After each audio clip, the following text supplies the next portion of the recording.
So what's going on, guys? My name is Semtexable, and today I'm going to be doing a Battle Beaver controller review. I obviously didn't do an unboxing because I just ripped the box open when I got it, but I want to do a review because I believe I am one of the first few people to have the Touchpad controller. It got delivered very fast, and I'm sure obviously pros have it, but I looked everywhere, and the only person that did a review of this is Paradox.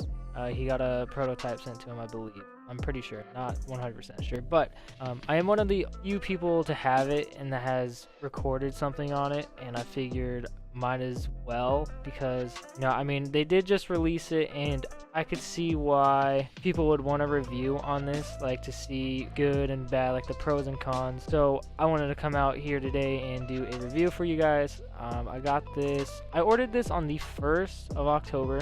And I got it literally 2 weeks on the dot. Shout out to Casson because he hooked it up. If it wasn't for him, I probably would be waiting 3 months. So one of the things I want to talk about with this controller is everything on it is a mouse click.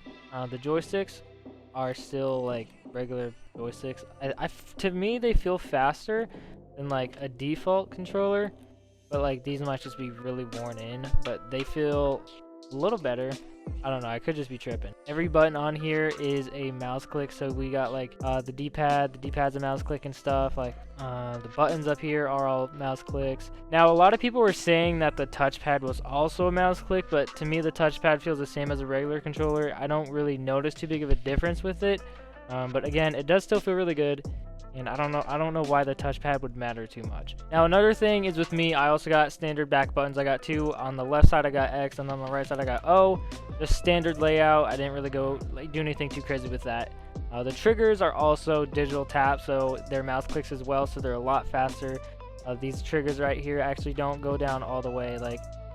You just tap it. It's just like a mouse click. And the thing, the difference between this digital tap triggers and a regular PlayStation 4 controller is, and I don't think a lot of people take this into account, is the response time. Yeah, I get it feels better as a mouse click, but the response time is going to be way faster with the digital tap, and not to mention that mouse clicks, they will last you literally 10 times as long. I think certain mouse clicks can go up to 7 million, I believe.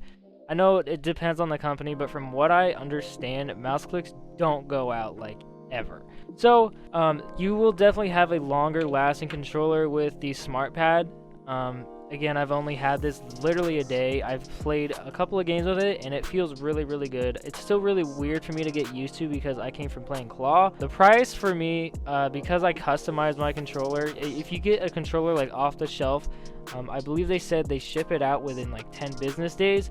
So if you don't want to wait 12 weeks to get your controller, I suggest getting one that's just a pre-built or whatever. They'll have fighting, FPS, all that stuff. You can get one of those and it'll get to you way faster than if you were to do an actual build.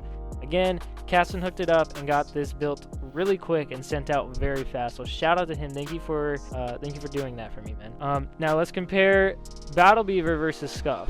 Now I've had 3 Scuffs in the past. The first one was an Xbox One Scuff, and I ended up selling that after 4 months because I switched to PlayStation anyways. I never had issues with that. I didn't even have it for long enough to have issues with. So I then got this, which was my first PlayStation Scuff, and as you can tell, paddles broke. Both paddles broke. I had to order paddles probably 3 times with this thing.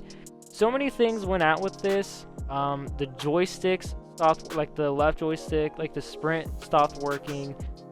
This trigger is mush, it just pushes down, and if you throw a nade, it'll literally just hold the nade, and so you just end up suiciding if you're playing S&D.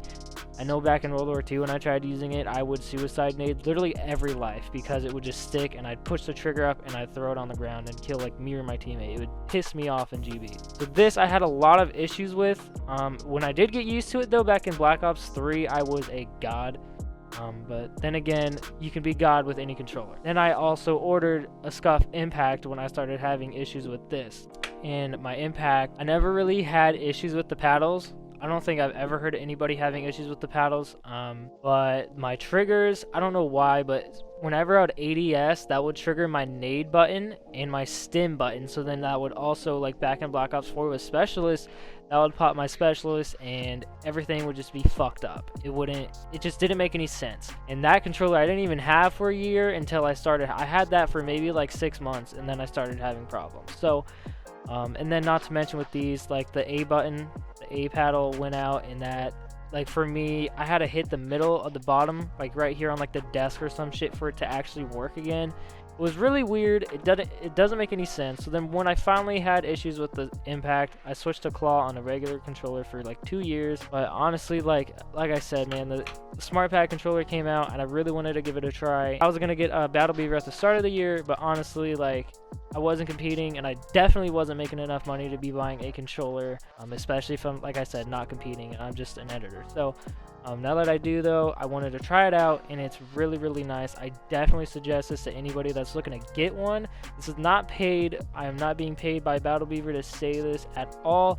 This controller is really, really nice, man. The back buttons feel really good. You know, honestly, I was kind of skeptical about buttons. I tried a Battle Beaver before, and their build was really, really, really weird. They had like extreme stick tension, which for me just doesn't feel right.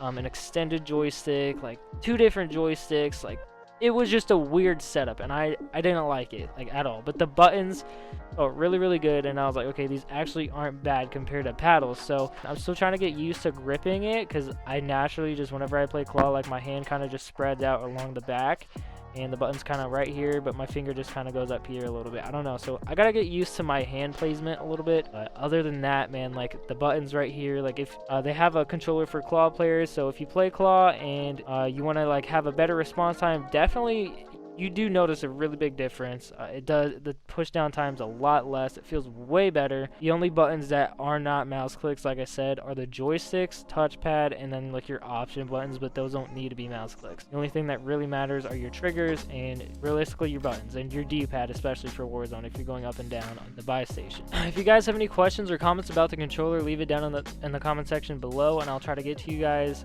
as quick as I can. And honestly, I'm probably going to start posting a review about this controller in a couple of months, probably in like 3 months after I actually get some good use with it. I hope this video helped you guys. If you guys are on the fence about buying a Battle Beaver, I definitely do recommend it. It's very, very nice. Coming from Scuff, where I've had tons of controllers in and out, spent at least $600 on controllers, and not to mention went in and out of default controllers as well, because they also break very, very easily. That's just how controllers are. Every controller is gonna break, doesn't really matter what brand it is, honestly, but like these just feel really, really good, and the buttons feel amazing, man, especially the mouse clicks. I definitely recommend it if you guys are looking. Hopefully you guys enjoyed this video. If you did, drop a like. Again, leave a comment down below if you have any more questions about the controller, and I'll see you guys later.